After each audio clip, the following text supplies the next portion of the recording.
जय हिंद, वंदे मातरम। बहुत बहुत स्वागत आप सभी का सक्सेस वर्ल्ड एमसीक्यू चैनल पर। तो चलिए आज बिहार पुलिस कांस्टेबल एग्जाम के लिए केमिस्ट्री के मोस्ट इंपॉर्टेंट क्वेश्चंस को लेकर आए हैं। और केमिस्ट्री का आपका 2 क्लास होगा। आज आपका क्लास 1 है, तो जल्दी जल्दी से सभी लोग लाइव में जुड़ जाइए। सभी को गुड इवनिंग, गुड इवनिंग। तो चलिए आज के सेशन को स्टार्ट करते हैं। और जितने भी स्टूडेंट चैनल पर पहली बार आए, अगर आपको ये सेशन अच्छा लगता है तो सेशन को लाइक करके, चैनल को सब्सक्राइब करके साथ में बेल आइकन को जरूर प्रेस कर लेंगे, ताकि एक भी इंपॉर्टेंट क्लास आपसे मिस ना हो। तो आज के सेशन का क्वेश्चन है, आधुनिक रसायन शास्त्र का जनक किसे कहा जाता है। प्रश्न नंबर 1 को स्किप किया गया है क्योंकि उसमें कुछ टाइपिंग एरर है। जब आपको पीडीएफ दिया जाएगा तो सुधार कर दिया जाएगा। आपको लाइव चैट का ऑप्शन मिलता है, प्रत्येक स्टूडेंट को लाइव चैट में आंसर करते जाना है, ताकि आप सभी का जितना भी डाउट हो सारा डाउट क्लियर हो सके।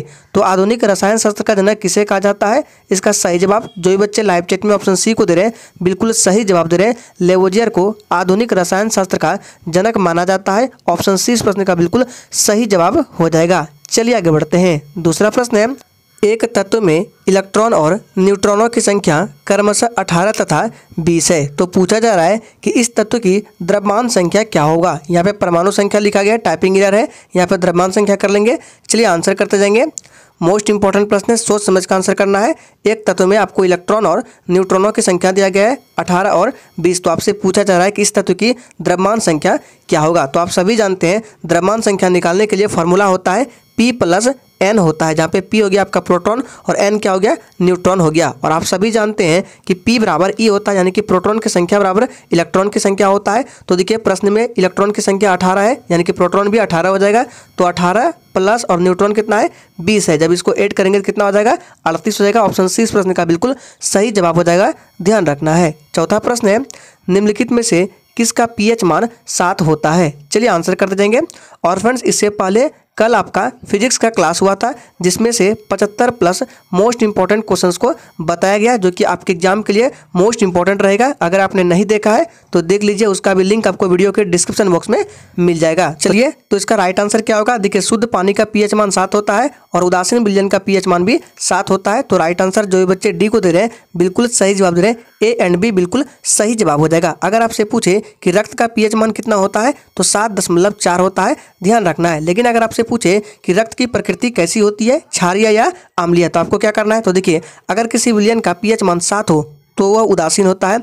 अगर किसी विलयन का पीएच मान 7 से कम हो तो वह क्या होता है, अम्लीय होता है। और अगर किसी विलयन का पीएच मान 7 से अधिक हो तो वह क्षारीय होता है। तो रक्त का पूछा जा रहा है, तो 7.4 है, यानी कि 7 से अधिक है। तो याद रखना है रक्त क्या है, क्षारीय है, ध्यान रखना है। चलिए आगे बढ़ते हैं। नेक्स्ट क्वेश्चन है, पानी का पीएच मान कितना है। चलिए आंसर करते जाएंगे। पानी का पीएच मान कितना है, तो इसका सही जवाब जो भी बच्चे ऑप्शन बी को दे रहे हैं, बिल्कुल सही जवाब दे रहे हैं। पानी का पीएच मान 7 होता है। ऑप्शन बी बिल्कुल सही जवाब हो जाएगा। नेक्स्ट क्वेश्चन है, ब्रोमीन होती है। चलिए आंसर करते जाएंगे। ब्रोमीन होती है रंगहीन गैस, भूरी ठोस, अत्यंत ज्वलनशील गैस या लाल द्रव। तो याद रखना है ब्रोमीन जो है लाल द्रव होती है। ऑप्शन डी इस प्रश्न का बिल्कुल सही जवाब हो जाएगा। नेक्स्ट क्वेश्चन है, बिल्डिंग में प्रयोग होने वाली गैस कौन सी है। चलिए आंसर करते जाएंगे। और फ्रेंड्स, अगर आपको ये सेशन अच्छा लग रहा है तो सभी लोग इस सेशन को लाइक करेंगे, सेशन को शेयर करेंगे। तो बिल्डिंग में प्रयोग होने वाली गैस कौन सी है, इसका सही जवाब है ऑक्सीजन तथा एसिटिलीन। याद रखना है, मोस्ट इंपॉर्टेंट है। बिल्डिंग में प्रयोग होने वाली गैस है ऑक्सीजन तथा एसिटिलीन। चलिए आगे बढ़ते हैं। नेक्स्ट क्वेश्चन है, गैल्वेनाइज्ड लोहे के पाइप पर परत होती है। किसकी परत होती है, जस्ते की, पारे की, लेड की या क्रोमियम की। चलिए, तो 8 का राइट आंसर जो ये बच्चे ए को दे रहे हैं, बिल्कुल सही जवाब दे रहे हैं। जस्ते की परत होती है। ऑप्शन ए बिल्कुल सही जवाब हो जाएगा। जस्ता का सिंबल क्या होता है, तो Zn होता है, याद रखना है। चलिए शिक्षक आगे बढ़ते हैं। नेक्स्ट क्वेश्चन है, कपड़े साफ करने में प्रयोग होने वाले डिटर्जेंट कौन से हैं। चलिए आंसर करते जाएंगे। और फ्रेंड्स, इससे पहले 2010 से लेकर 2021 तक बिहार पुलिस कांस्टेबल एग्जाम में जितने भी हिस्ट्री के प्रश्न पूछे गए, पॉलिटी के, ज्योग्राफी के, साइंस के और हिंदी के प्रश्न पूछे गए थे, उन सभी को अलग अलग वीडियो में कवर किया गया है। और सभी वीडियो को एक ही प्लेलिस्ट में डाल दिया गया है। लिंक आपको वीडियो के डिस्क्रिप्शन बॉक्स में मिल जाएगा, उस सभी वीडियो को जरूर देख लीजिएगा। तो कपड़े साफ करने में प्रयोग होने वाले डिटर्जेंट सल्फोनेट है। ऑप्शन डी बिल्कुल सही जवाब हो जाएगा। नेक्स्ट क्वेश्चन है, वह तत्व जो मानव पसीने के माध्यम से उत्सर्जित होता है कौन सा तत्व है।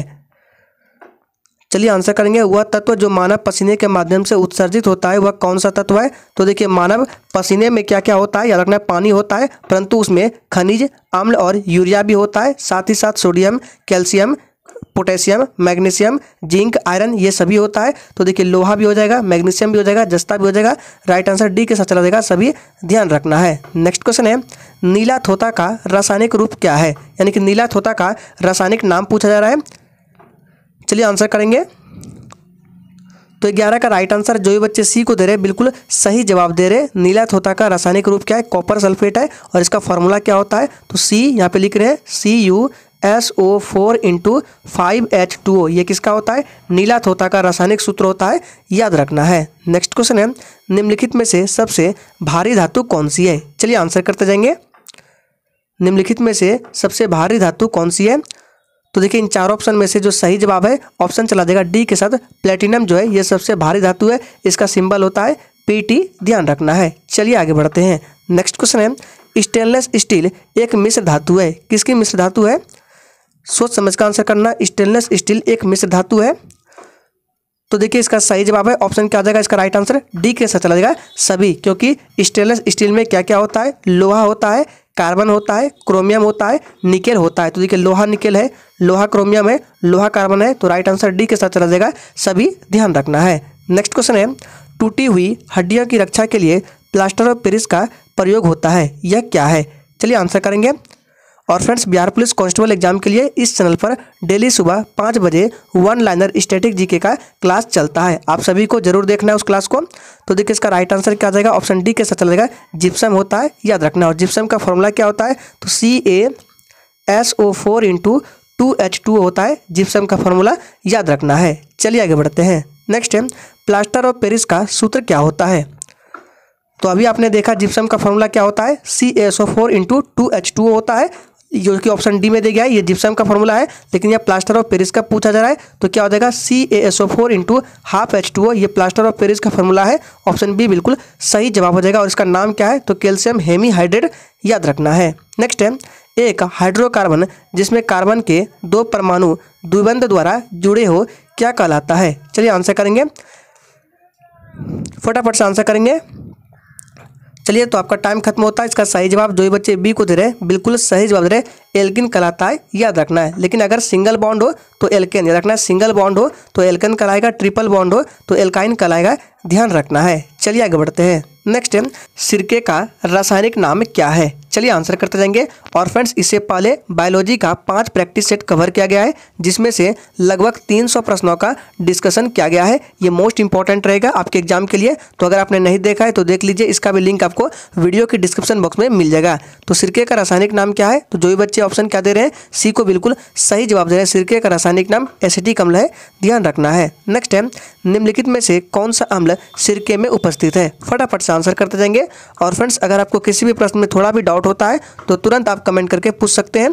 तो निम्नलिखित में से कौन सा अम्ल सिरके में होता है, आप सभी जानते हैं एसिटिक अम्ल, ऑप्शन डी बिल्कुल सही जवाब है। नेक्स्ट है, कार के बैटरी में प्रयोग होने वाला अम्ल कौन सा है। चलिए आंसर करते जाएंगे। कार के बैटरी में प्रयोग होने वाला अम्ल कौन सा है, बहुत इजी प्रश्न है। इसका सही जवाब है ऑप्शन डी, सल्फ्यूरिक अम्ल होता है, याद रखना है। और इसका फॉर्मूला क्या होता है, तो H2SO4 होता है सल्फ्यूरिक अम्ल का फॉर्मूला। नेक्स्ट है, सोडा वाटर की बोतल खोलने पर निकलने वाली गैस कौन सी है। चलिए आंसर करेंगे। सोडा वाटर की बोतल खोलने पर निकलने वाली गैस कौन सी है, इसका सही जवाब आप सभी जानते हैं, कार्बन डाइऑक्साइड है, CO2। ऑप्शन ए इस प्रश्न का बिल्कुल सही जवाब हो जाएगा, ध्यान रखना है। नेक्स्ट क्वेश्चन है, खनिज यानी कि मिनरल क्या है। चलिए आंसर करेंगे। और फ्रेंड्स जितने भी सेशन कराए जाते हैं सारे सेशन का PDF आपको टेलीग्राम चैनल पर जाकर मिल जाएगा। टेलीग्राम चैनल का लिंक नीचे वीडियो के डिस्क्रिप्शन बॉक्स में दिया गया है, जाइए ज्वाइन कर लीजिए। वहां पर जाकर सारे सेशन का PDF आप बिल्कुल फ्री में डाउनलोड कर सकते हैं। तो 21 का राइट आंसर क्या आ जाएगा, अकार्बनिक ठोस, याद रखना है। खनिज क्या होते हैं, अकार्बनिक ठोस होते हैं, याद रखना है। नेक्स्ट है, वर्ष 1945 में नागासाकी जापान में गिराए गए बमों में कौन सा विस्फोटक प्रयुक्त किया गया था। चलिए आंसर करेंगे। देखिए नागासाकी पर पूछा जा रहा है, ना कि हिरोशिमा पर। तो बात करते हैं नागासाकी पर जो बम गिराया गया था 1945 में, उस बम में कौन सा विस्फोटक प्रयोग किया गया था, तो याद रखना है प्लूटोनियम का प्रयोग किया गया था, ऑप्शन सी बिल्कुल सही जवाब हो जाएगा। लेकिन हिरोशिमा पर अगर जो बम गिराया गया था उसमें यूरेनियम का प्रयोग किया गया था। किसका, यूरेनियम का प्रयोग किया गया था। दोनों को ध्यान रखना है, कन्फ्यूज कंफ्यूज नहीं होना है। चलिए आगे देखते हैं। नेक्स्ट है, एक ही प्रकार का परमाणु निम्न में से किस में मिलता है? चलिए आंसर करते जाएंगे। एक ही प्रकार का परमाणु निम्न में से किस में मिलता है? तो इसका सही जवाब है ऑप्शन सी, प्राकृतिक तत्व में। याद रखना है, सी बिल्कुल सही जवाब हो जाएगा। नेक्स्ट है, सबसे अधिक क्रियाशील धातु कौन सी है? चलिए आंसर करते जाएंगे। सबसे अधिक क्रियाशील धातु कौन सी है? इसका सही जवाब है ऑप्शन डी, पोटेशियम है। याद रखना है, सबसे अधिक कौन सा है? पोटेशियम, फिर सोडियम है, फिर कैल्शियम है और बाद में आयरन है। तो याद रखना है, इसका राइट आंसर डी के साथ चला जाएगा। इसका सिंबल क्या होता है? के होता है। सोडियम का क्या होता है? Na होता है। कैल्शियम का Ca होता है और आयरन यानी कि फेरस, इसका Fe होता है। ध्यान रखना है। नेक्स्ट है, वनस्पति तेल में वनस्पति घी बनाने में प्रयुक्त होने वाली गैस कौन सी है? इस प्रश्न पर स्टार लगा रहे हैं। ये प्रश्न आपके एग्जाम में छप सकते हैं, इसको ध्यान रखना है। वनस्पति तेल से वनस्पति घी बनाने में प्रयुक्त होने वाली गैस कौन सी है? तो इसका सही जवाब है हाइड्रोजन। याद रखना है, ऑप्शन ए बिल्कुल सही जवाब हो जाएगा। हाइड्रोजन का सिंबल क्या होता है? H होता है और इसका परमाणु क्रमांक 1 होता है। ध्यान रखना है। नेक्स्ट क्वेश्चन है, आयोडीन कृत लवण में रहता है। चलिए आंसर करते जाएंगे। आयोडीन कृत लवण में क्या रहता है? इसका सही जवाब है ऑप्शन डी, पोटेशियम आयोडाइड रहता है। डी बिल्कुल सही जवाब हो जाएगा। नेक्स्ट है, खाने का नमक किससे बनता है? खाने का नमक किससे बनता है? तो देखिए, इसका सही जवाब क्या हो जाएगा? ऑप्शन बी के साथ चला जाएगा। मजबूत अम्ल और मजबूत क्षार से बनता है। ऑप्शन बी बिल्कुल सही जवाब हो जाएगा। और फ्रेंड्स, इससे पहले बिहार पुलिस कांस्टेबल एग्जाम के लिए Lucent plus crown publication book से लगभग 15 से 16 प्रैक्टिस सेट को कवर किया गया है और उसका भी लिंक आपको वीडियो के डिस्क्रिप्शन बॉक्स में मिल जाएगा। सभी वीडियो को जरूर देख लीजिए। नेक्स्ट है, सभी जैव यौगिक का अनिवार्य मूल तत्व क्या है? चलिए आंसर करते जाएंगे। सभी जैव यौगिक का अनिवार्य मूल तत्व क्या है? तो इसका सही जवाब क्या हो जाएगा? 28 का राइट आंसर ऑप्शन सी के साथ चला जाएगा, कार्बन है। याद रखना है। नेक्स्ट क्वेश्चन है, ऑक्सीजन अनुपस्थित होती है। आपको बताना है ऑक्सीजन किस में अनुपस्थित होता है। तो आप सभी जानते हैं किरोसिन में ऑक्सीजन अनुपस्थित होता है। ऑप्शन ए बिल्कुल सही जवाब हो जाएगा। नेक्स्ट है, सिगरेट लाइटर में निम्नलिखित में से कौन सी गैस प्रयुक्त होती है? चलिए आंसर करेंगे। सिगरेट लाइटर में निम्नलिखित में से कौन सी गैस प्रयुक्त होती है?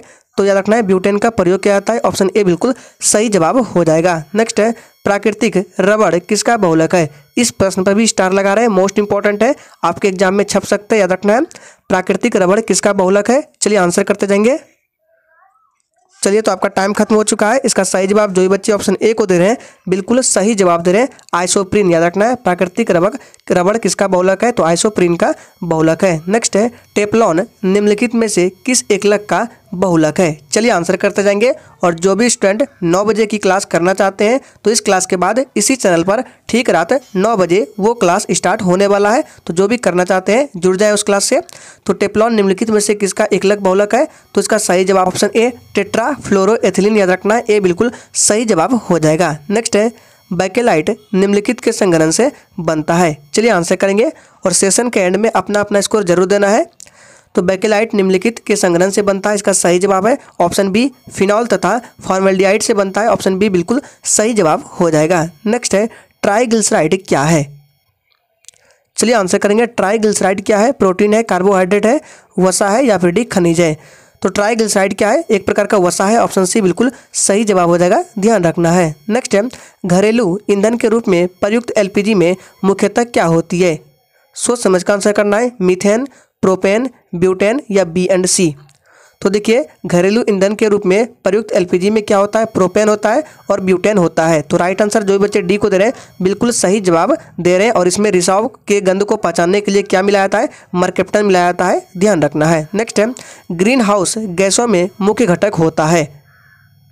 चलिए आंसर करेंगे। ग्रीन हाउस गैसों में मुख्य घटक होता है carbon dioxide, methane, nitrous oxide या ओजोन? तो देखिए, ग्रीन हाउस गैसों में ये सभी मुख्य घटक है। इसका राइट आंसर ऑल हो जाएगा। ध्यान रखना है। चलिए आगे बढ़ते हैं। नेक्स्ट है, साबुन ग्रीज को हटाता है। चलिए आंसर करेंगे। साबुन ग्रीज को हटाता है किसके द्वारा? तो देखना है, इसका राइट आंसर है पाइसीकरण द्वारा। साबुन जो है ग्रीज को हटाता है पाइसीकरण द्वारा। ऑप्शन सी बिल्कुल सही जवाब है। नेक्स्ट है, निम्नलिखित में से किसकी मात्रा अम्ल वर्षा में सबसे अधिक होती है? चलिए आंसर करेंगे। और जिसने अभी तक सेशन को लाइक नहीं किया प्लीज़ सभी लोग सेशन को लाइक करें। तो इसका सही जवाब जो भी बच्चे सी को दे रहे हैं बिल्कुल सही जवाब दे रहे हैं। H2SO4 की मात्रा अम्ल वर्षा में सबसे अधिक होती है, ध्यान रखना है। नेक्स्ट है अम्ल वर्षा होती है, चलिए आंसर करेंगे। अम्ल वर्षा होती है तो देखिए अम्ल वर्षा जो होती है सल्फर डाइऑक्साइड और नाइट्रोजन के ऑक्साइड के उत्सर्जन से होती है। तो देखिए अम्ल वर्षा का कारण है कारखानों से, पेट्रोल से, कोयला जलाने से, लकड़ी से। राइट आंसर सभी हो जाएगा, ऑल हो जाएगा, ध्यान रखना है। नेक्स्ट है शुष्क बर्फ क्या है, चलिए आंसर करते जाएंगे। शुष्क बर्फ क्या है